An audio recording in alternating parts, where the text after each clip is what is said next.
যে কোনো পরিস্থিতিতে আমরা থাকি না কেন, বিপদে আপদে, সকালে বিকালে, শীতকালে গ্রীষ্মকালে আমরা কি পড়ব? আলহামদুলিল্লাহ পড়ব। এর কারণ চাহিদার কোনো শেষ নাই। যার আছে যত বেশি সে চায় তত বেশি। অর্থের প্রয়োজন আছে, কিন্তু এটার হৃদয়ে স্থান দেয়া যাবে না। এটা হাতে আসবে আবার চলে যাবে, ঠিক কিনা? হৃদয়ে স্থান থাকবে কার? আমরা যদি জিজ্ঞেস করি, ভাই আপনি কি চান, কি লাগবে আপনার, কার কি লাগবে, একজন বলবে আমি এটা চাই, আমার এটা নাই, আমি ওইটা চাই, ওইটা চাই, কত কিছু লাগবে আমাদের।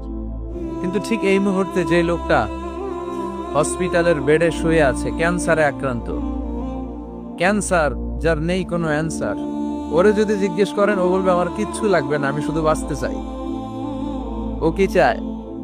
আর আমরা অনেক কিছু চাই। এজন্য আমরা শুকরিয়া করব বেশি বেশি। শুকরিয়া করলে বাড়িয়ে দেয় কে?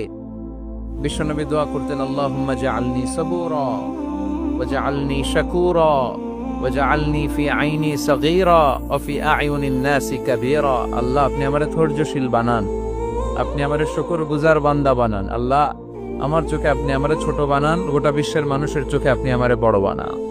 সবাই যেন কখনোই যেন অভিযোগ না করি আল্লাহর কাছে, কমপ্লেইন যেন না করি। Instead of complaining, we should praise more and more. বেশি বেশি প্রশংসা করতে হবে, অভিযোগ করা যাবে না।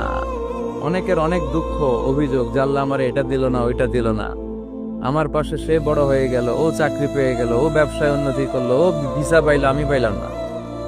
আফসোস, ও আফসোস করতে করতে মরবে, ঠিক কি না? আর প্রশংসা যে করবে তাকে নেয়ামতের বাড়ি ধারা আরো বাড়িয়ে দিবে কে?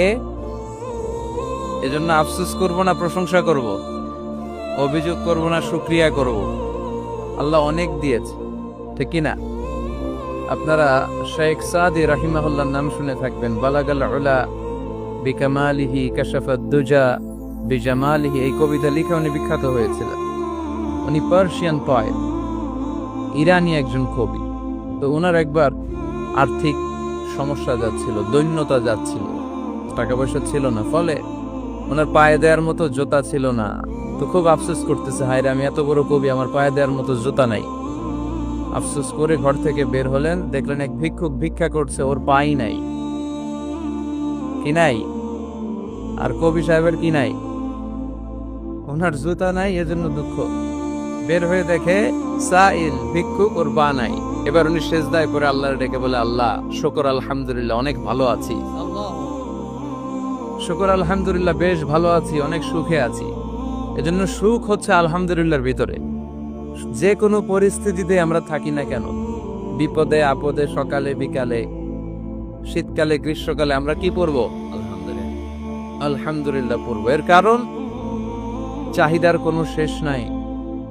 যার আছে যত বেশি সে চায় তত বেশি।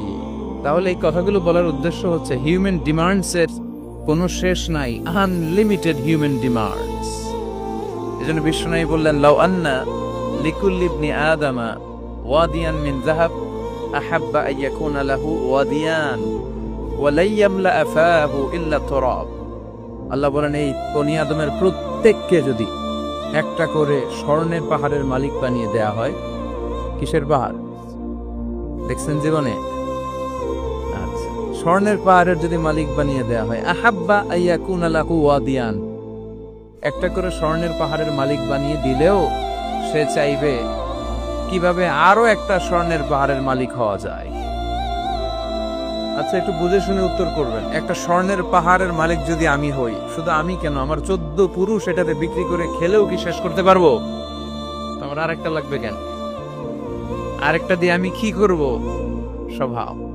বিশ্বনবী বললেন, সবশেষে হাদিসের শেষাংশে বললেন, ওয়ালা ইয়ামলা আফাহু ইল্লা তুরাব, কবরের মাটি ছাড়া কোনো কিছুই মানুষের এই জিহ্বাটারে থামাতে পারবে না। চিৎকার করে বলেন ঠিক কি না?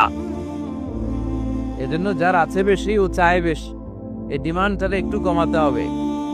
আল্লাহ অর্থের প্রয়োজন আছে, কিন্তু এটার হৃদয়ে স্থান দেয়া যাবে না। এটা হাতে আসবে আবার চলে যাবে, ঠিক কি না? হৃদয়ে স্থান থাকবে কার?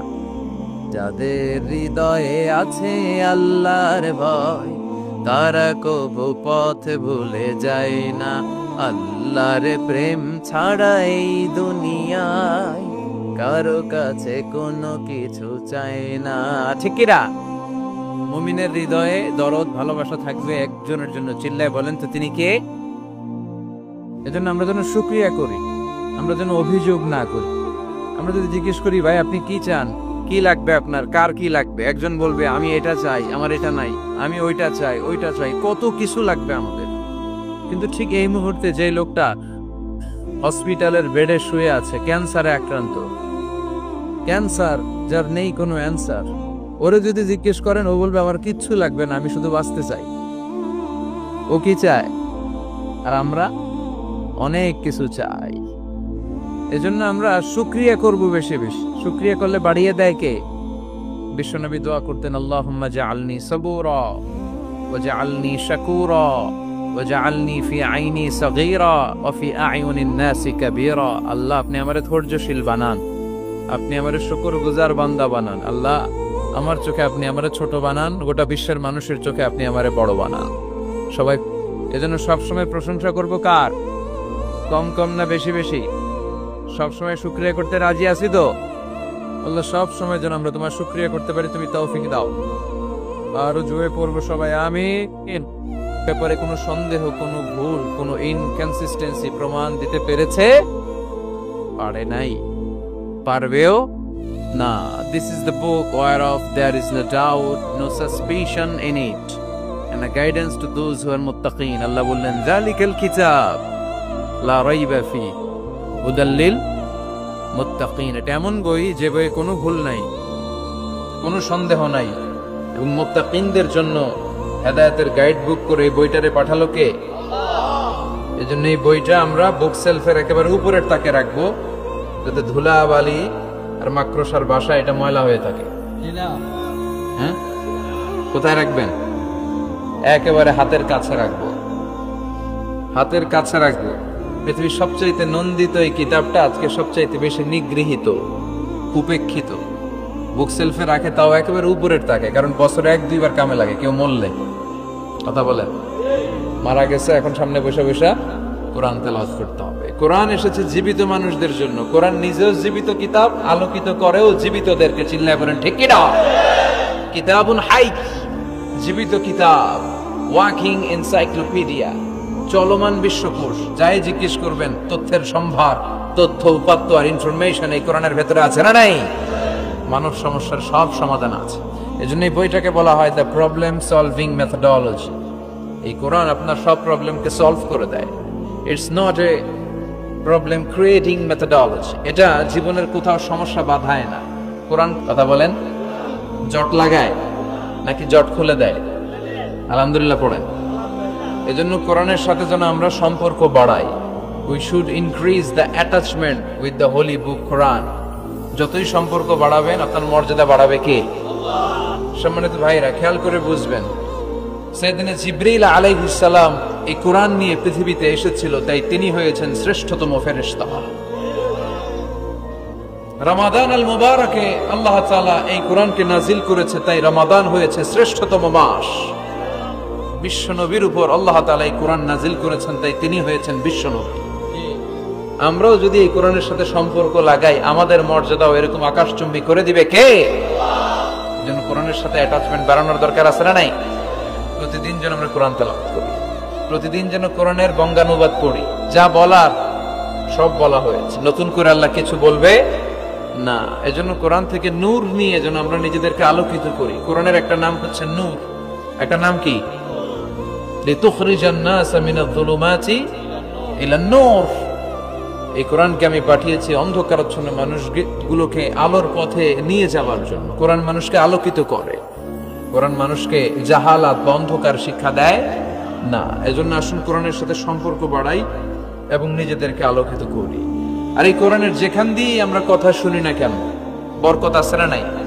লা তুহসা আজাইবুহু ওয়ালা তাবলা গরাইবুহু ফিহি মাসাবিহুল হুদা ওয়া মানারুল হিকমা। কোরআনের আশ্চর্যান্বিতার কোনো শেষ নাই, কোনো শেষ নাই। যতই পড়বেন ততই আশ্চর্য হবেন। সুবহানাল্লাহ পড়বেন না? ওয়ালা তাবলা গরাইবুহু, এটা কখনো পুরাতন হবে না, জীর্ণ শীর্ণ হবে না। সূরা ফাতিহা যারা আমরা পড়েছি লক্ষ লক্ষ বার, যাদের বয়স 50 কিংবা 60, কত লক্ষ বার সূরা ফাতিহা পড়েছি, কোনো হিসাব আছে? তারপরেও কোনোদিন কি মনে হয়েছে যে সূরা ফাতিহাটা পুরান পুরান লাগে? 60 বছর ধরে সূরা ফাতিহা দিয়ে শুরু করছি নামাজ, কালকে থেকে কুল আল্লাহ দিয়ে শুরু করব, এরকম কেউ বলে? কোরআন পুরান লাগে? চির নতুন, এভারগ্রিন, সবুজ, চির সবুজ, চির নতুন, এটা কখনো পুরাতন হয় না। ফিহি মাসাবিহুল হুদা, কোরআনে আছে হেদায়েতের মশা, ওয়া মানারুল হিকমা, কোরআন হচ্ছে বিজ্ঞানের সুউচ্চ মিনার। কোরআনের ভিতরে বিজ্ঞানের তথ্য উপাত্ত আছে না নাই? আপনি কোরআনে বর্ণিত cosmic symbols, natural phenomena, scientific indications গুলো যদি পড়েন, আপনি অবাক হবেন, কপাল ঘষে ঘষে আল্লাহর সিজদা দিবেন, ঠিক কি না? এজন্য আসুন কোরআনের সাথে সম্পর্ক বাড়াই, প্রতিদিন কোরআন পড়ব, ধীরস্থির ভাবে পড়ব। ওয়ারাত্তিলিল কুরআনা তারতিলা।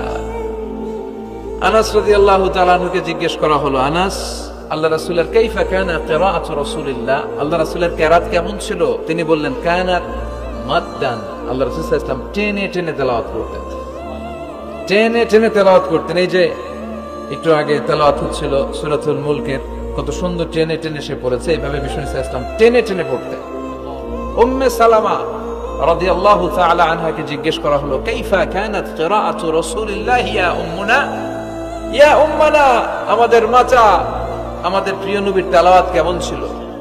উম্মে সালামা বললেন, কানা রাসূলুল্লাহ ইয়াকাত্তিউ বাইনা কিরাআতিহি আয়াতান আয়া, আল্লাহ রাসূল সাল্লাল্লাহু আলাইহি ওয়াসাল্লাম এক আয়াত এক আয়াত করে থেমে থেমে কোরআন তেলাওয়াত করতেন। পড়েন সুবহানাল্লাহ। এক আয়াত পড়তেন, থামতেন, আবার আরেক আয়াত শুরু করতেন, আবার আরেকটা আয়াত পড়তেন, আবার থামতেন, আরেক আয়াত শুরু করতেন। প্রতিটা অক্ষর, প্রতিটা উচ্চারণ কেটে কেটে দেখা যেত, বোঝা যেত। চিল্লায় পড়েন আল্লাহু আকবার। আর আমাদের তেলাওয়াতের কি অবস্থা? তারাবির নামাজের কি অবস্থা? আমাদের মেটন ঘরের কি অবস্থা? জাপানের বুলেট ট্রেন ফেল, ঠিক কিনা? কোন দিক দিয়ে আযাবের আয়াত যায়, কোন দিক দিয়ে জান্নাতের আয়াত যায়, কোন দিক দিয়ে সূরা ইয়াসিন গেল, কোন দিক দিয়ে আর রহমান গেল, কোথায় সূরা ইউসুফ গেল, কেউই টের পায় না। রুব্বা খারিলিল কুরআন ওয়াল কুরআনু ইয়ালআনুহু, কোরআনের অনেক কারি আছে, তেলাওয়াতকারী আছে, আবৃত্তিকারী আছে, যাদেরকে কোরআন রহমত, মার্সি এন্ড ব্লেসিংস না দিয়ে গজব দেয়, লাআনত দেয়। আল্লাহ ওই ধরনের তেলাওয়াত থেকে তুমি আমাদের বাঁচাও।